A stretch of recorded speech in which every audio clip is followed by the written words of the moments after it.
Okay, so this is some voiceover commentary for a couple of games in a C-row-C match between variantbunny and Mahfuz1985. I did a full analysis of this match, but this is some hand and voice commentary.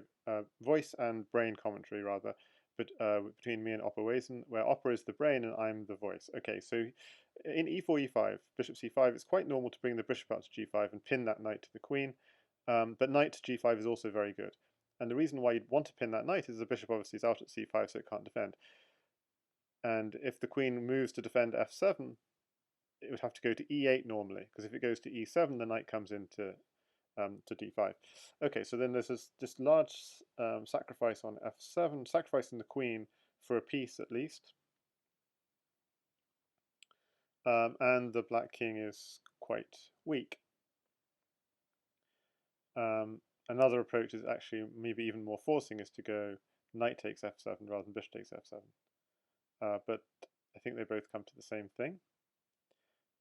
And here Opper's actually saying that the very counterintuitive move is king g8, and we'll come back to that later. Now, queen h4, you really have to watch for this, because they're both threatening the bishop and threatening f2, and takes f2 is actually a mate threat with the knight and queen in hand. King can't go to h1 because of knight at g3 mate, and I think you can take everything on f2 and you have enough to mate, it turns out, in that position. But yeah, in this position actually, king to g8 is really surprisingly best. It looks like, well, aren't we just losing a queen? Well, white doesn't have a second pawn, or like a third pawn, to recycle off all the back rank defenders with rook at g8. So the best he can do is this, winning a lot of material. He can't take the rook, he must take the knight in order to provide coverage against mate threats with knight at h3 and so forth. So he must take the knight, not the rook, and now black can go rook at f8, and he has some threats on f2. And apparently black is okay in that position, which was quite surprising. But instead bishop at g6 was played in the game.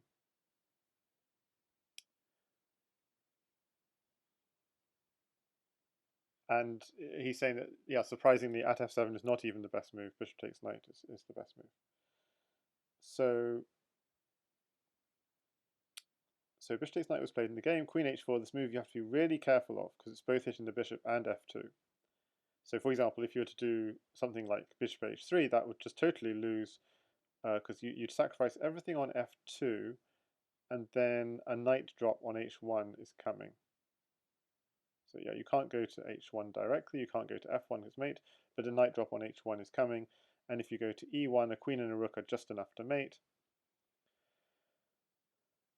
And everything else is also mating. If you step up, then a rook on f2 and a queen on h5 looks like it will be mating.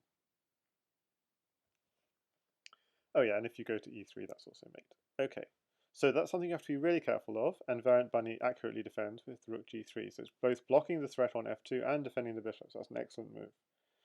Okay, king dropping back to g8 is good. The idea is to give the king some safety, bring the rook to f8, put pressure on f2. So this is all. Bishop g5 immediately is actually a very interesting move, because you would pick up the queen for a piece after king to g8. So takes, and then pick up the queen. So it's a nice little trick for picking up the queen for only a piece. So this was missed in the game, I think. King to g8, bishop here, queen takes g5, bishop e6. Apparently the best move is bishop takes f7, yeah, and it's very good for white. So bishop g5 is a very good move. So what happened instead in the game was a different move order, with the check first and then attacking the queen. And this is not quite so good for white, but still, well, yeah, having said that, it's still pretty good, because you have this gigantic attack on, yeah, this is just bishop takes g7, king g8, bishop takes h6 is one idea. Everything's very strong. So that would be a way of picking up the queen, taking with the rook first. But taking with the bishop might be even stronger. getting a couple of pawns, then taking the bishop on f7 with check, queen takes, and you control that diagonal. You have to block with the knight, otherwise you could keep on taking and replacing with bishops. But if you take block with a knight, that can get pinned.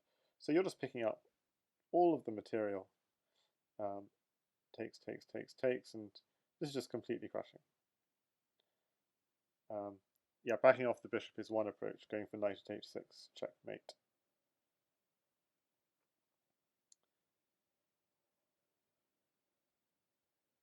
And black is just really doesn't have anything here, to be honest. So it's just throwing in checks or trying to defend h6, but it's a futile endeavor. So probably the strongest move is actually queen takes g3 there, but yeah, so the attack on the dark squares is too strong.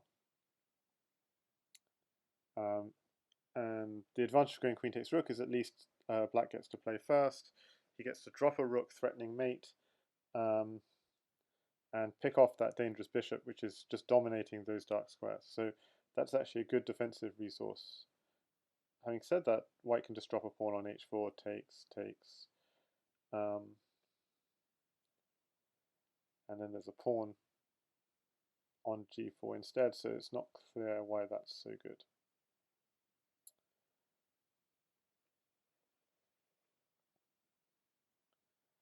So pawn at h4, well, we can pick up, we could pick up the bishop, takes, takes, and then increase pressure on f2 would be one approach.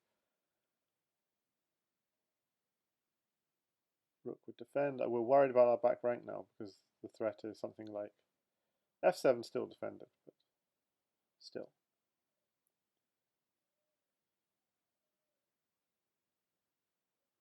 So you would attack the defender would be one approach. The other approach is to block the attack on f8 and then take on f2. And why is that so powerful?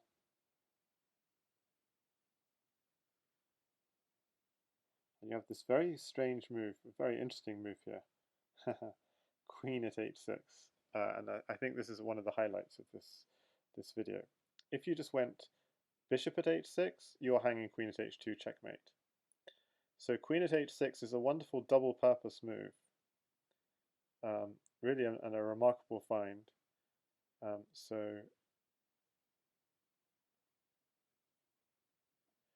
Yeah, so one of the other points of knight at f4 is actually it clears away g3.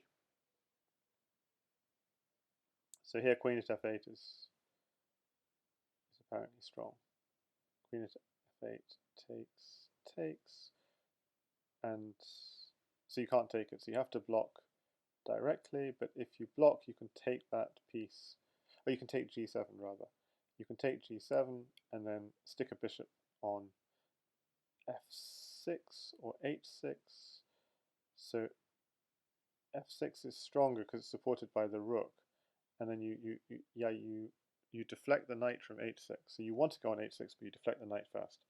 Okay, so this is why this interesting knight f4 idea, to stop all these dangerous ideas on black's back rank. Pawn at g3 is incredibly powerful from black because it's threatening mate, but white has this fantastic resource. So yeah, you don't want to take that pawn because actually then black gets a huge dark square attack on white, and it turns out black's attack is almost as fast, if not faster. So it's just as fast as white's attack. So it's very unclear there who's winning. But it turns out that white has this amazing resource in this position, which both defends the mate on h2,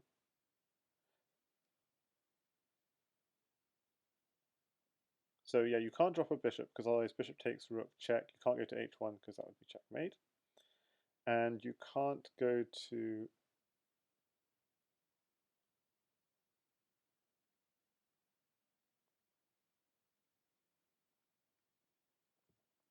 so you can't go to f1 because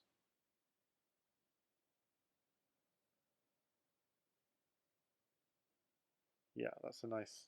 So you draw the king into the corner and then mate it with the queen.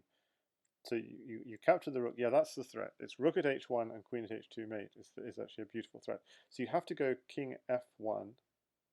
So you have to go, at the moment the first rook is taken, you don't have time to take it back. You'd have to go directly to f1, but then,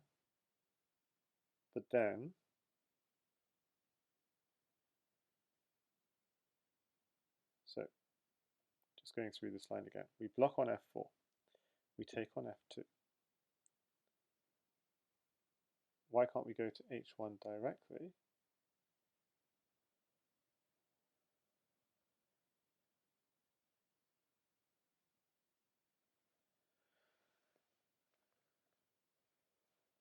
So apparently black has this resource for protecting g7.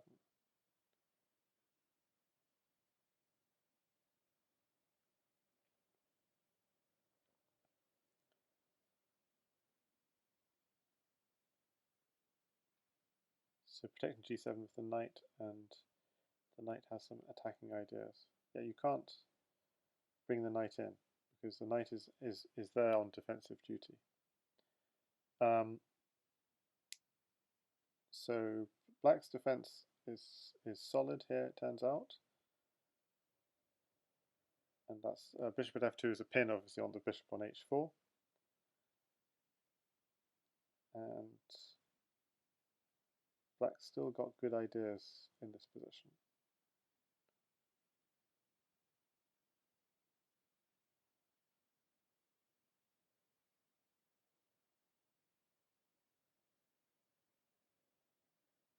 So queen at e3 and rook at g1 is one interesting idea. Trading everything, and then the back rank is weak. So rook at f1 just to draw the king to f1, and then you can have a knight drop. Once you've got a queen on the board, it's very straightforward. Queen f1, queen takes g2. If you run the other way, then queen at f1 still, but then bishop at c1. And if you take the knight, then that's also mate. So coming back to this line, okay. After pawn g3, if you take it,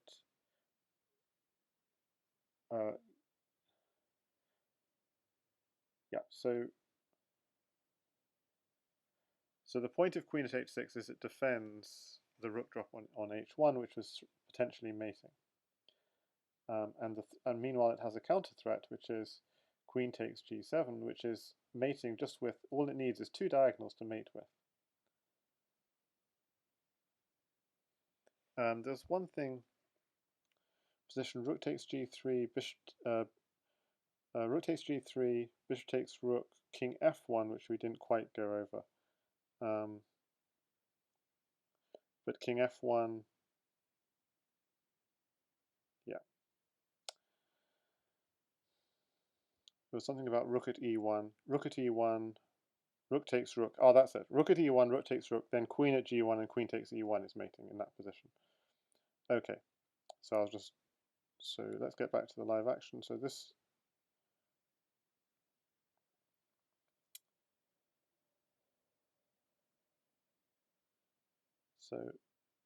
picking up a knight, so you can't go to e8 because a knight on g7 will kill you. So yep. So this is crushing all of these lines for white.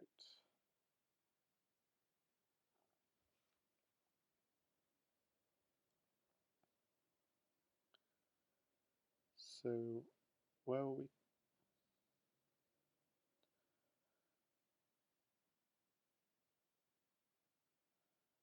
Okay, so where are we now? So we're at f6, knight to d4, and the threat is g take. Yeah, so it's f takes g7, drop. Okay, knight d7. Okay, so we're going to mate just with pawns. Yeah, so the diagonals are just mating. So the king is now desperately trying to run across to the other side, but you can pick up the queen with check, and Variant Bunny got the win in game one.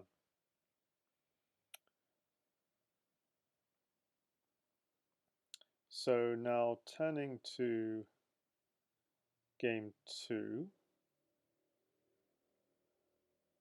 So game 2 was a d4, d5 London system.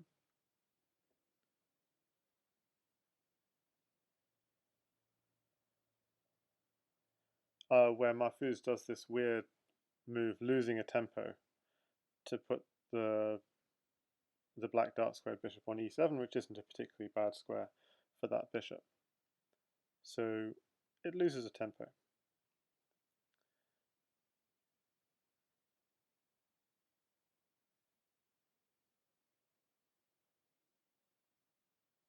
And if you want to put the bishop on g5, maybe you put it on before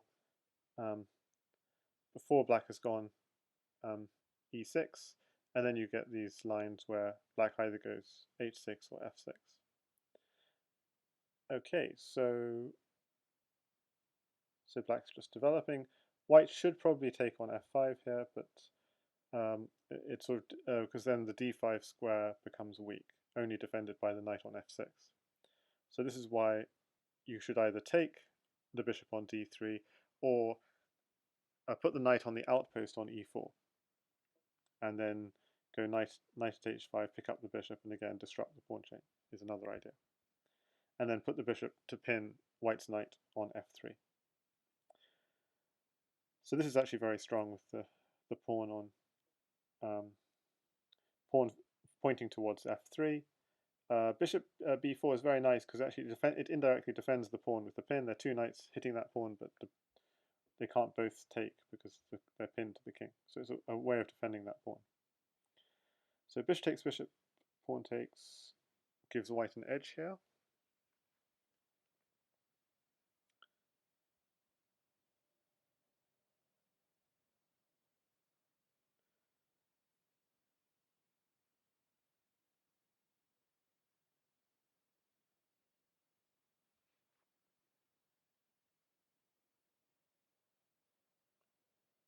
And yeah, in some positions the idea is also push c5, get a pawn for h3. Okay, so in this position, black's actually doing okay.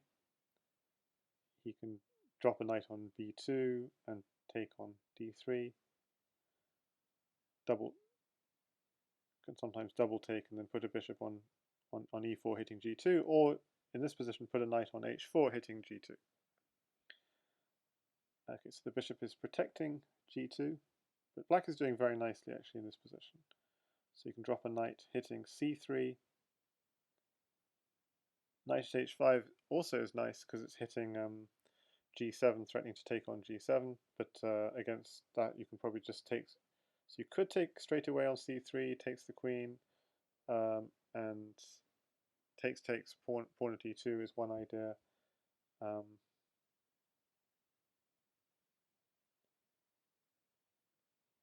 And maybe black has a slight edge. You don't want to take the knight on g7. The knight on g7 is a friend of the king. It's actually protecting the king. Although white doesn't have a pawn in hand, he could grab a pawn attacking the queen, and that's a mate threat, so you'd have to give up the queen. And actually turns out even better than taking the queen is just to renew the mate threat, which is crazy. Yeah, it turns out taking the queen is actually not such a good idea, because then black would get white's back rank is weak, and white could just straight away go on a counterattack and is actually defended. So amazingly, yeah. So king to h8.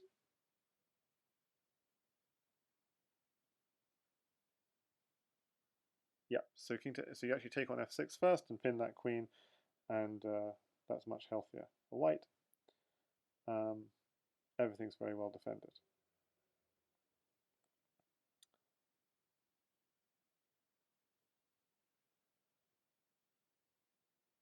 Okay, so pawn at e2 directly is very strong for black. What does white do meanwhile?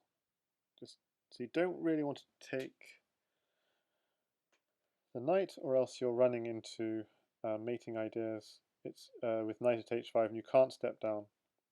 Or you could go drop a diagonal on f6 and you're losing the queen. So that's also very straightforward. And you can never step down because, yeah.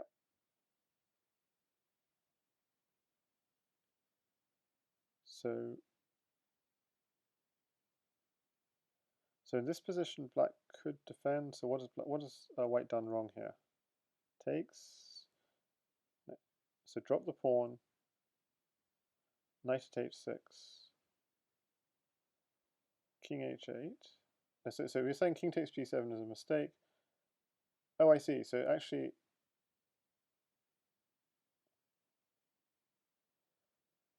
pawn at f6 maybe doesn't work so well.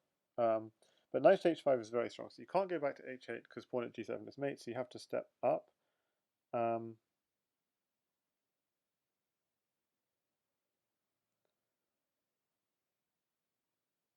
And just grabbing that pawn and the knight is defended by the bishop. So knight takes knight would be met by bishop takes. And the king is kind of stuck on the third rank. Knight takes knight is a threat here. It's actually a mate threat, because although the knight can be captured, knight at g7 is mate if it is captured. So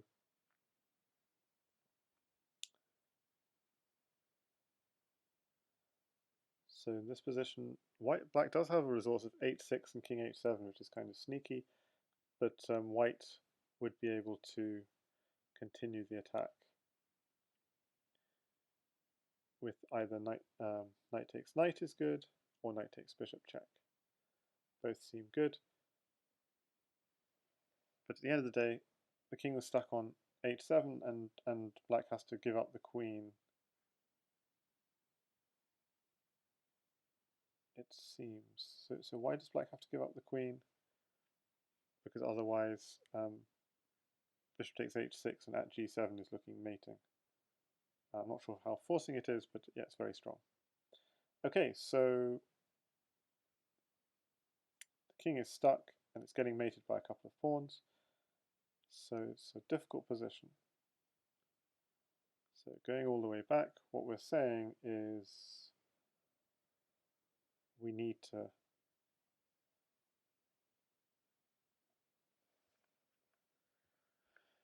black needs to defend.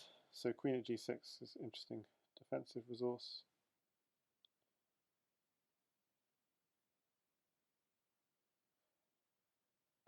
So why not at g7 directly? After all,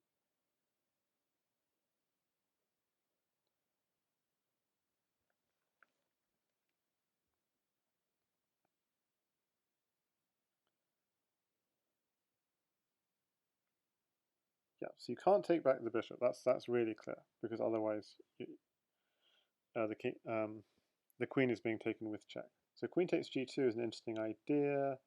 King can't step back for sure, but so the king is getting drawn out. But maybe white's still okay,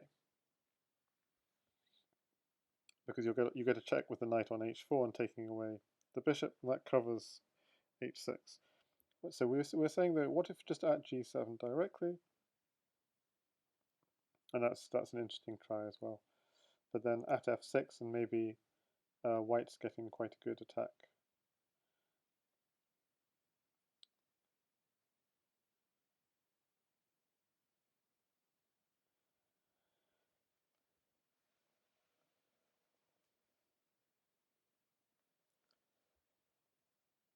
So knight h6, you want to take it.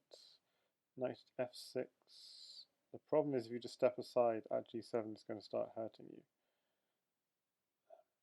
Knight h5, you have to step down, otherwise you're mated by a pawn. But then, yeah, there are other moves. Hitting the queen and threatening a bishop drop on, I'm not sure. Okay, so that was one approach, knight h. So, yeah, so white has to be careful of bishop at f3 ideas at some point.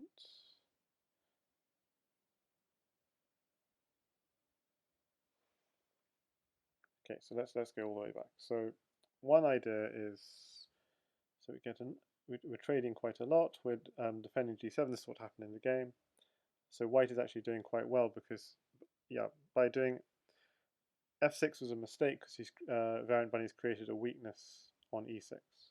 So stronger is if you take and then go f6, because then takes f5 is not going to create that weakness. Now you might think maybe that's not such a great idea because white gets a pawn on d3 and that solidifies the center. But this is this doesn't look good. But maybe this is still also playable for black. Looks uncomfortable, but maybe it's still playable. Knight at f4, threatening knight takes bishop with the fork. So this is certainly an uncomfortable position, but maybe if black can clear away all these attackers, then maybe he's okay. She's okay. So king f8 just to keep guard on the bishop. Now g7 is an issue. Okay, and then suddenly white's doing well again. So it's a complicated position. So what happened in the game is bishop.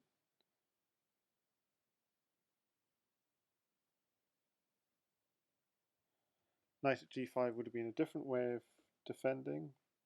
Takes. And the point of knight at g5 is to guard e6. So knight at g5 would have been a good way of defending. But that was missed in the game. So knight at g5 is definitely something. Instead, bishop at e8 was played. Then at f6 takes. Oof, it's a problem.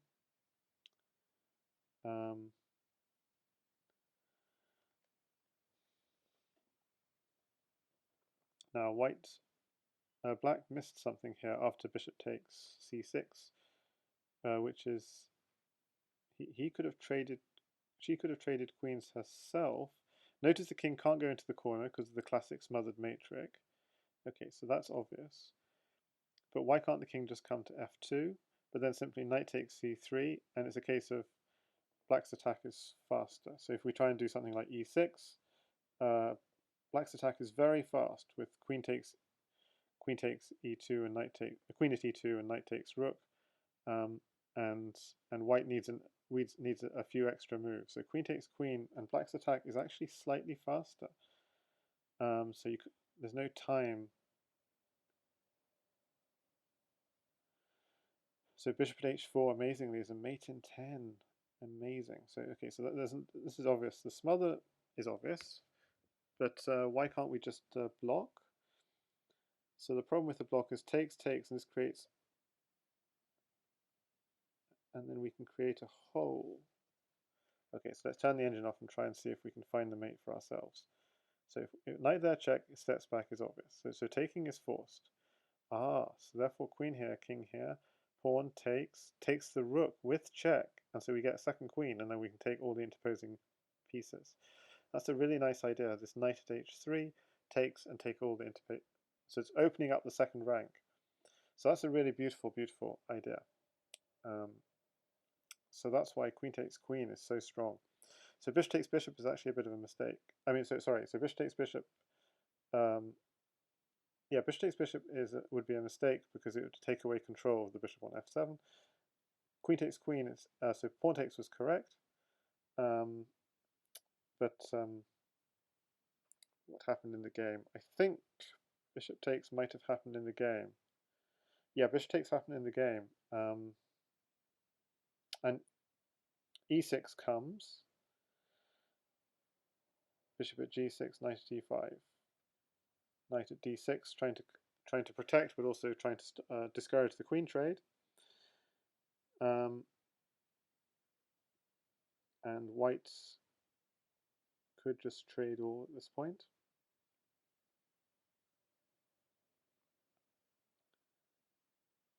And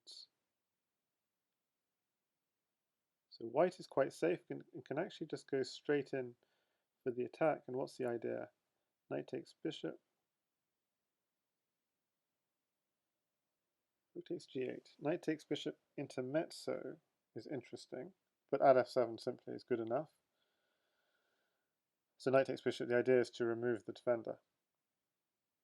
If rook takes, at f7 simply, and we have a back rank mate, so that one's very straightforward. So we can't take, so takes with the knight, takes back, pawn, so now at least the rook's still guarding f7, so we have to give up the rook. Okay, you can't sidestep, this is clear, because otherwise you're getting mated with the rook and the bishop. So the king's stepping up and taking the knight, but gets mated. So you have to take with the pawn, take with the king, and now in this position we have to, yeah, we can't just run because of bishop at g8. And rook at h7, king g5, and h4, or bishop at f4 is checkmate. So all of this is just to say that in that position we would have to sack our rook on f7.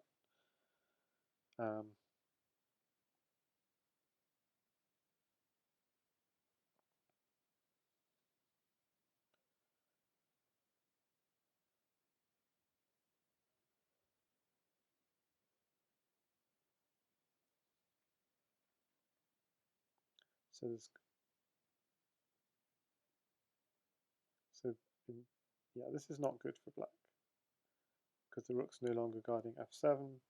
Their idea is like knight at h8 takes rook and so on. And white's got lots of pieces in hand to attack the black king with. Black only has one piece on the board. Okay, so queen at e8 is not quite as strong as queen at g8. In that case, black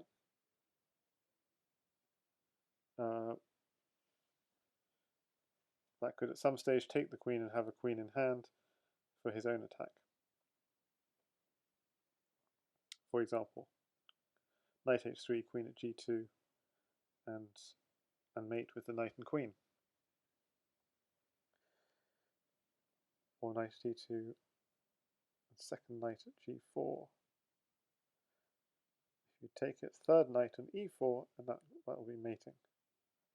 With the knight, oh, you got another queen, turns out. Knight g5 is also nice. So